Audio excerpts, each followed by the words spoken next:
guys, and welcome back to the PCL for Week 6 versus Matt O'Shea and the Montreal Milotics. My name is Shireen Grace, coach of the Chicago Shaman Sky, and unfortunately, this was a live comm until my old computer corrupted the files, so I'm really sad about that. There were some really good parts in this match that I wish I could, recreate my enthusiasm and everything, but I'll just be going through it, obviously, and telling you guys what happened.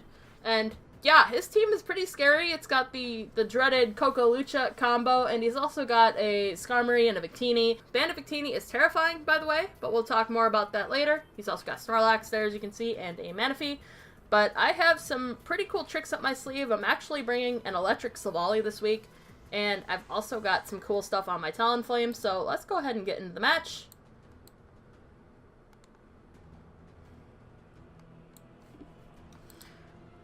So he's going to lead Victini, and I'm going to lead Sableye. I'm just going to go ahead and get a free fake out, because just about anything is going to hurt, especially if he's banded.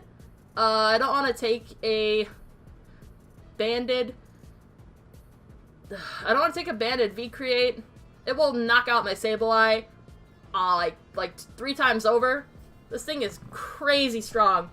Gigalith is my best answer, and even my most defensive Mon took almost half, which gave me the information that he is a Adamant Band.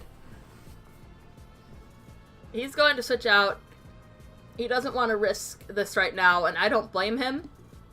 As the Manaphy comes in, I'm going to go ahead and set up Stealth Rocks. I don't want the Victini in good health. I don't want him to be able to switch around. And I also want to inconvenience his Skarmory, so we're going to do that. So, I had a feeling this was going to set up on me. So, I kind of panicked, and I just clicked Explosion. It's time to go boom. Gigalith is going to go boom, and we have a roll to kill him from the amount he's at. We just miss out on it. We just miss out on the direct KO.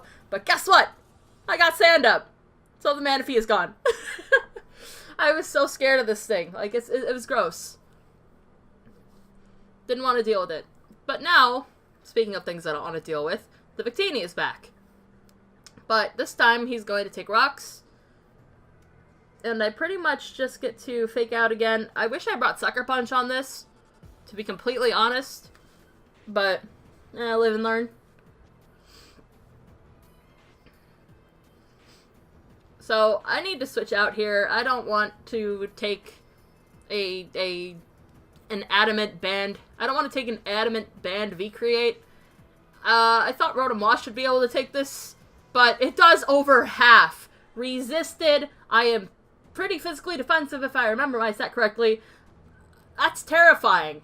That did way, way, way too much. Way too much. So now that he's minus speed, he doesn't want to stay in. He's going to go out into the Snorlax. I'm going to go ahead and Volt Switch out after he takes rocks damage, because I wasn't sure what he was going to go into, but Volt seemed like a good play since he does not have a ground type this week to block my Volt switching around. Sableye is here now. I'm just going to fake out for free damage. It's not going to do a whole lot, but any damage is good damage at this point. He's going to reveal Belly Drum, which is terrifying, by the way. Like, now that he has a berry up, too, for his health, at this point in the match, I was kind of like, oh crap, I'm gonna die. And I missed the Toxic, so that's fantastic. That's just the best. I love missing my Toxics. Plus 6 EQ is definitely going to be enough to knock out my Sableye. I need to get Talonflame in here. I need to click Fly Z right now and kill this, or I get swept. It's as simple as that. I get swept if this does not kill. So, kind of holding my breath here. Absolutely terrified. I need this gone. This plus 6 Snorlax is absolutely terrifying. Of all the threats he had on his team, this is one that I wasn't as well prepped for as I should have been. So this needs to die. And thank God it did. It did. So, I'm all set there. So the Skarm comes in, and I came prepared for this. We're clicking Flamethrower. I am not Flare Blitzing a Fizz Def Skarm when I can two-shot it with Flamethrower. He's gonna get Stealth Rocks up, though, since he lives. Which means Talonflame is not going to have a good time unless I can get my Silvally into Defog. He's gonna hard switch out. He doesn't wanna take another Flamethrower. The Tapu Koko comes in. Takes some rocks damage. Electric Train's gonna go up. It puts me at risk of the Hawlucha being able to come in. I need to switch out. Bring in Rotom Wash. I need to sack something. I was afraid that this would outspeed me. And I couldn't risk Talonflame right now. So I figured Rotom wasn't going to do a whole lot the rest of the match, so... yeah, sack him off and bring in Aquaman, who is an electric type this week. He's going to switch out. He's going to bring in Skarmory. I guess he assumed I wouldn't go for an electric move. He probably expected me to defog, which I did. So now with the rocks gone, Talonflame is in a much, much better position, which is exactly what I needed. But now, yeah. Now this comes in. The Tapu Koko comes back in to take the Thunderbolt, which does a lot of damage under terrain. Even though it's resisted, it did a lot. He's gonna turn out. He does outspeed me.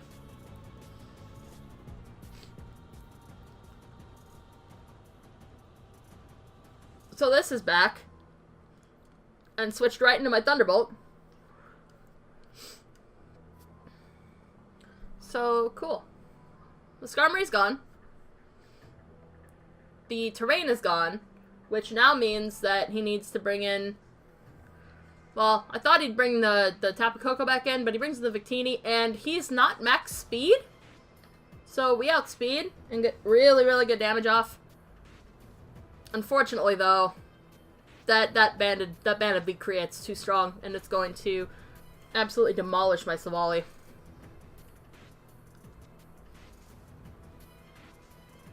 But Talonflame is still alive and at 100% health, so that means I'll be able to get a Brave Bird off nice and easy when I need it. Gonna U-turn, which is enough to knock out the -1 defense neutral Victini. Neutral resistance Victini. Scizor is in. Tapu Koko is in. So, the thing here... I feel this might have been a misplay on his part. I know he needed the terrain up, but honestly, if I were him, I would have sacked the Tapu Koko and brought this in on a clean switch. Although he is going to be +1 defense from the Electric Seed, he needs to set up to really do much to me. And he still took damage from the Bullet Punch. He's gonna Roost. But, since I'm at full, I can afford to set up. And, long story short, unless he gets set up, he cannot one-shot me, and I can pretty much one-shot him back.